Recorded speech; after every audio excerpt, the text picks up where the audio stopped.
007의 이 람타인 것이다.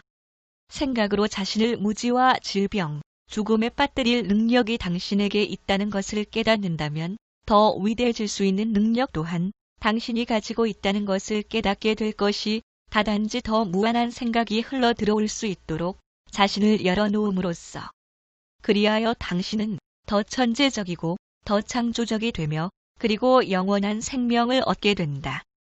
맨 처음 몸을 창조한 신은 당신 안에 자리 잡고 있는 힘이라는 것을 깨달을 때 당신의 육신은 노화하거나 질병에 걸리지도 않을 것이고 영원토록 죽지도 않을 것이다.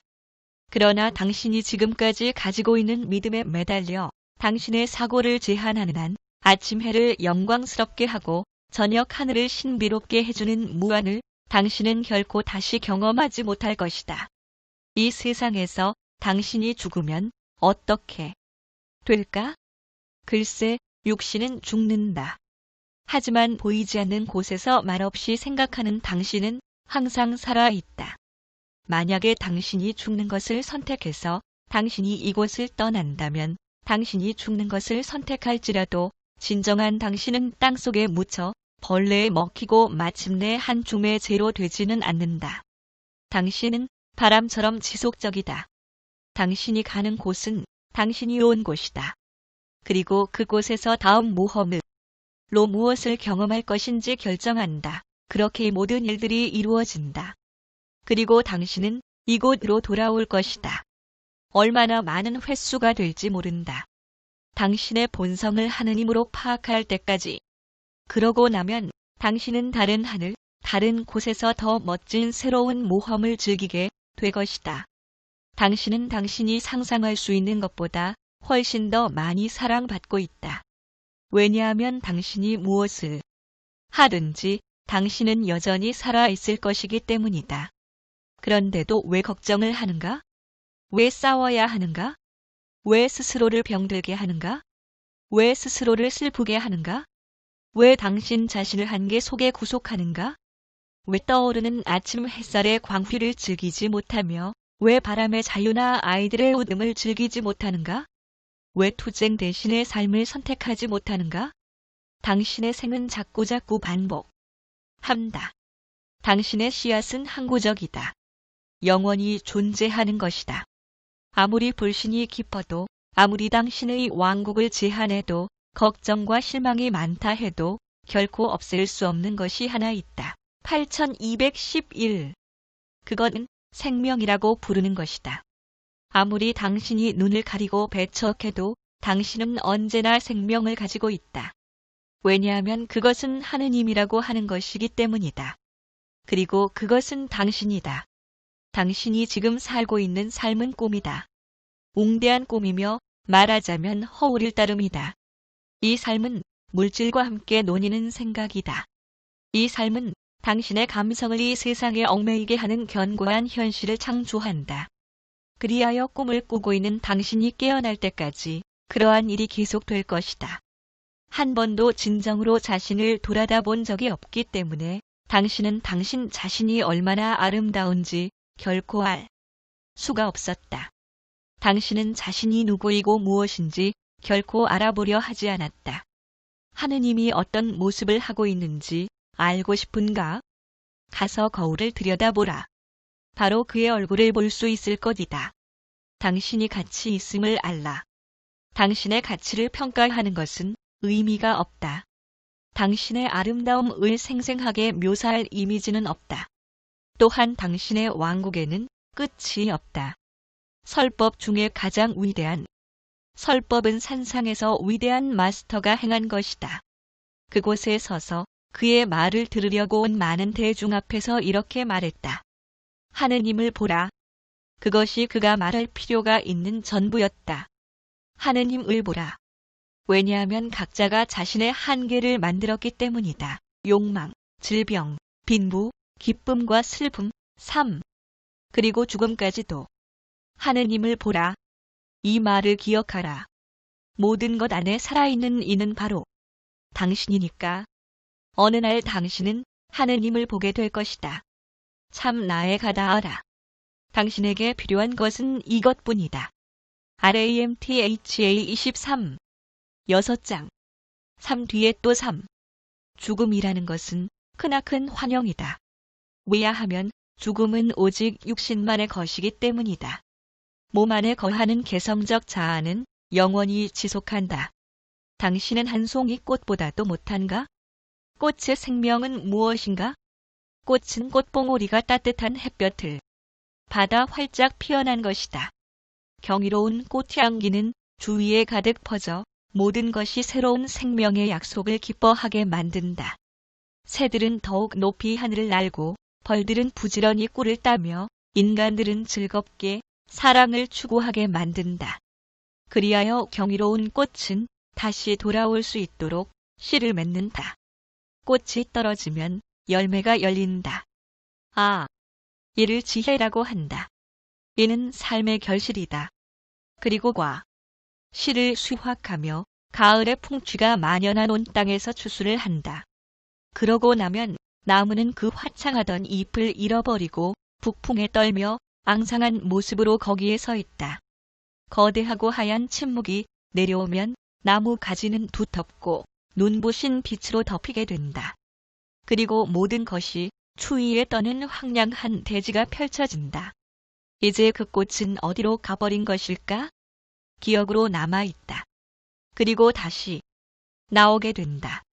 계절이 바뀌고 겨울이 가고 나면 봉오리는 다시 나온다. 보라, 새로운 꽃이 다시 핀다. 생명의 지속성을 한 송이 꽃에서도 볼 수 있는데 왜 당신은 자신이 꽃의 생명보다도 못하다고 생각하는가? 당신은 자신이 봄에 꽃을 피우고 여름에 과실을 맺고 가을에 잎을 떨어뜨리고 그리고 겨울에 죽어버릴 뿐이라고 생각하는가? 하지만 당신은 가장 아름다운 꽃보다 더 아름답지 않은가? 당신의 생명이 더 중요하지 않은가? 사실이 그러하다. 꽃이 봄마다 다시 피는 것처럼 당신도 생 다음 생 또 다음 생으로 이어져 계속 살 것이다. 당신이 겪어왔던 그 긴 세월 동안 쌓여온 사연들이 얼마나 많은가? 마스터네 모치는 작년에 돌아가셨다. 그녀가 지금도 살아있는지 알고 싶다.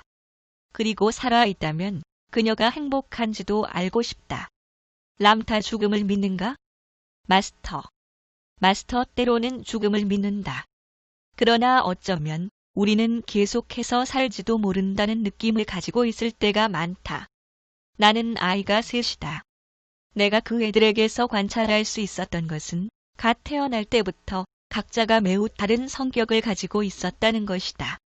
그들이 자라면서도 그 성격이 크게 달라지지 않았다. 고양이나 개도 어릴 때부터 서로 다른 기질을 가지고 있다. 때때로 나는 이 한 생에서만 그 성격이 모두 형성된다고 믿을 수가 없다.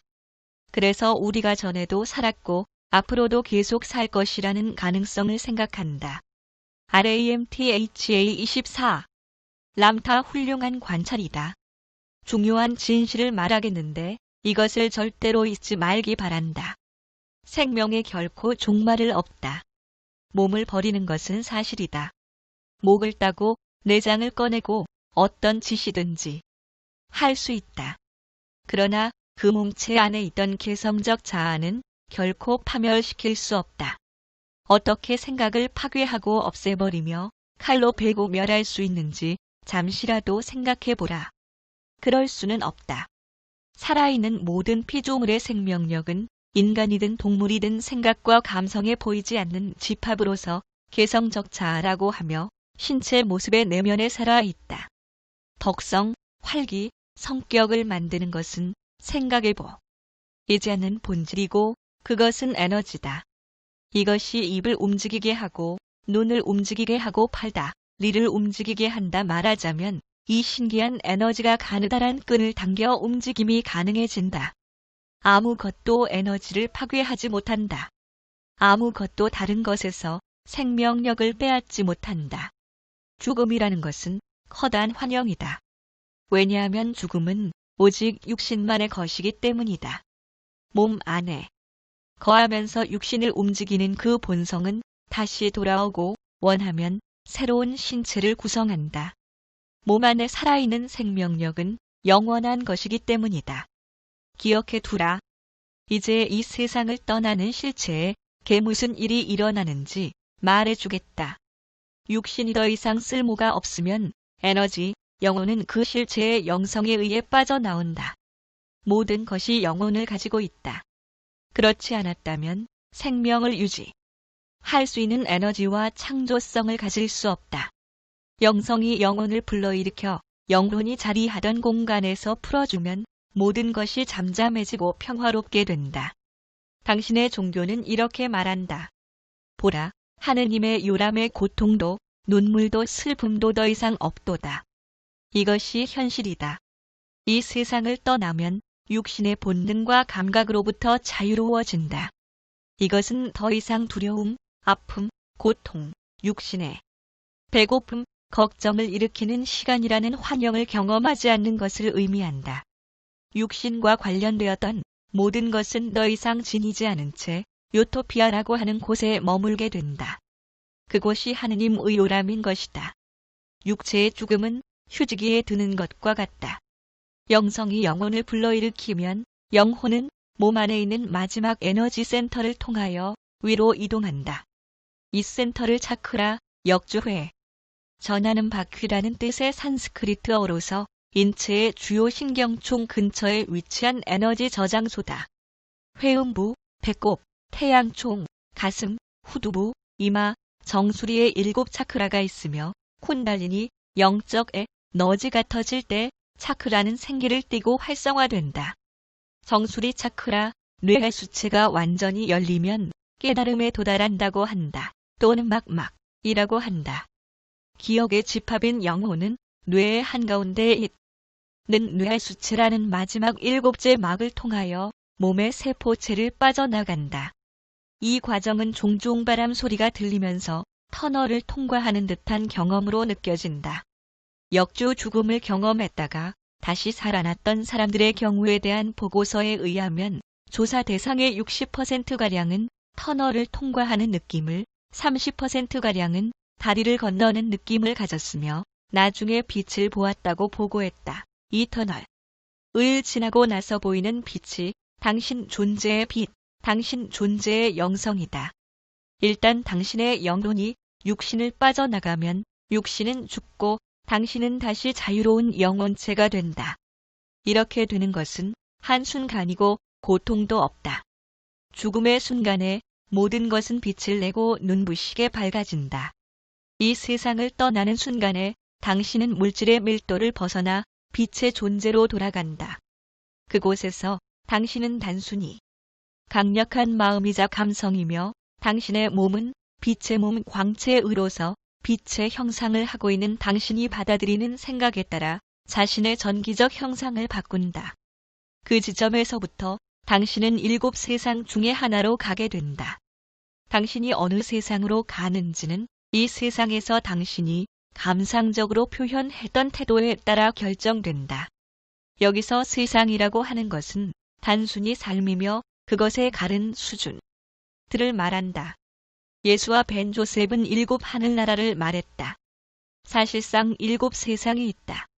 그곳은 실체의 장소이고 실존하는 세상이며 이 세상은 그 중에 하나이다. 그 세상들 중에 어느 곳에도 인간을 고문하고 벌하는 지옥 같은 곳은 없다. 인간이 그런 짓을 잘하는 것이다.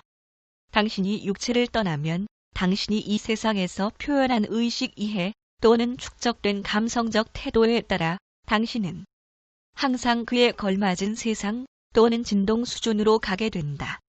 7가지의 깨침 또는 7단계의 의식 이해 수준이 있다. 7단계의 이해란 번식과 생존, 두려움과 고통, 힘, 느끼는 사랑, 드러내는 사랑, 모든 생명에서 드러나는 하느님, 내가 곧 하느님 이렇게 7단계로 이루어진다. RAMTHA 25 한 가지 이해를 얻기 위해 당신이 숙고하고 받아들이는 모든 생각은 그의 고유한 진동률을 가지고 이것은 느낌으로 경험된다. 그러므로 만약 당신이 고통에 대해 이해하고 있는 중이라면 당신은 고통과 관련된 더 한정된 생각을 숙고하고 있는 것이고 이에 따라서 고통이라는 감성으로 경험되는 낮은 진동률이 발생한다. 만약 당신이 사랑을 이해하고 또 표현하는 것을 숙고하고 터득하고 있으면 사랑의 나눔과 표현에 해당되는 더 높은 진동률이 고양되는 것을 경험하게 된다. 당신의 의식이 초점을 두고 있는 그 이해는 당신이 가게 될 세상이 된다. 왜냐하면 당신 존재의 영성은 당신을 알맞은 진동률의 세상으로 이끌어주기 때문이다. 이제 당신의 모친은 이 세상을 떠나 큰 평화와 안식의 상태에 있다. 이는 그녀가 간절히 원했고 필요로 했던 것이다. 그녀가 얻은 의식 이해 정도에 맞는 수준의 세상으로 이끌려 그곳으로 갔다. 그녀는 현재 자기에게 맞는 수준의 상태에 있다. 당신이 지금 이 상태에 있는 것처럼 그녀가 있는 곳은 네 번째 수준으로서 느끼면서도 드러내지 못하는 사랑의 감성적인 태도에 맞추어져 있다. 당신의 모친은 느낌이 큰 실체이지만 그러나 종종 그녀는 그 느낌을 표현할 수 없었다. 그녀가 자기의 느낌 대부분을 전달할 수 없었기 때문에 당신과 그녀의 남편은 종종 그녀를 이해할 수 없었던 것이다.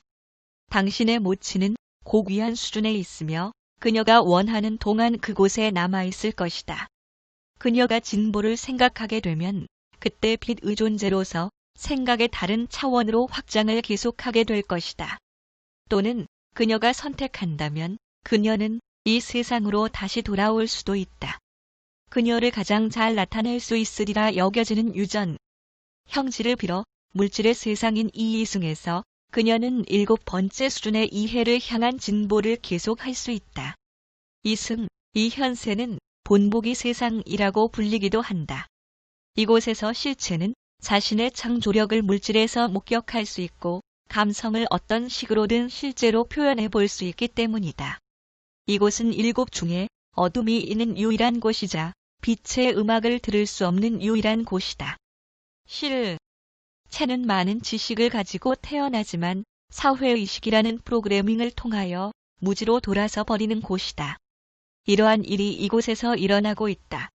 그래서 이곳에서 진보하는 것이 때로는 매우 힘든 것이다. 당신의 모친이 이곳으로 돌아오는 것을 선택한다면 당신의 아이의 자식으로 태어나든가 당신 아이의 자식의 자식으로 태어난다. 그녀가 당신이 살아있을 때 돌아온다. 면 당신의 딸이 아이를 가지고자 할 때에 그 딸의 아이로서 돌아오게 될 것이다. 당신이 스스로 허용한다면 모친을 알 수 있을 것이다. 아이를 쳐다보고 있을 때 뚜렷한 얼굴과 겉모습을 초월하는 어떤 느낌을 얻을 수 있을 것이다. 이런 식으로 당신은 그녀를 알아볼 것이다. 당신의 느낌으로 이곳을 떠난 당신의 모친도 당신을 알 수 있을까? 아주 잘 알 수 있다. 왜냐? 하면 이 세상을 떠나고 나면 육신을 입고 있을 때보다 훨씬 더 잘 인식할 수 있기 때문이다. 말하자면 인식하고 있는 모든 수준에 맞추어 자신을 조율할 수 있다. 더 이상 물질 밀도에 구속되지 않기 때문이다. 더 가벼운 밀도, 더 높은 진동 수준에 있게 된다. 그래서 자신이 사는 세상과 나란히 존재하는 사고체, 나광체, 광체로 나타나는 다른 수준의 진동률을 알 수 있는 능력을 가지게 된다. 그래서 그녀가 원하기만 하면 당신의 모친은 당신을 잘 알 수 있다. 이처럼 당신도 이곳을 떠난 뒤에 원하기만 한다면 여기에 있는 이들을 잘 알 수 있을 것이다. 모친은 행복한가? 당신이 이곳에서 행복하지 않다면 그 불행은 당신이 이곳을 떠났을 때 증폭된다. 왜냐하면 몸이 없으면 당신은 순수한 느낌과 감성의 상태에 있기 때문이다.